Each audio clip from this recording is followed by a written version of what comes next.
Dayanın, bu görüntüləri hələ də görüb qaynaq saçları məhv edir deyəcəksiniz.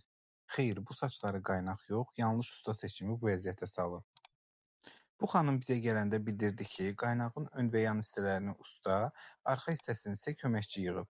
Nəticədə kapsula düzgün yerləşdirilməyib, saçlar dibdən keçə kimi dolaşıb və hər hərəkətdə ağrı verən bir hala düşüb.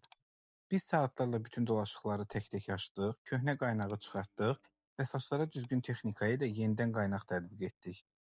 Nəticəni siz də gördünüz. Bir şeyi də heç vaxt unutmayın. Qaynaq saçlara zərər vermir. Saçlara zərər verən yanlış texnika, keyfiyyətsiz saç, düzgün yığılmayan kapsullar və peşəkar olmayan işdir.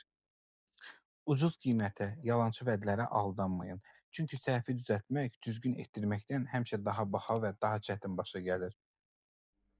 Siz olsaydınız, bu saçları ilk gördüyünüz anda nə düşünərdiniz?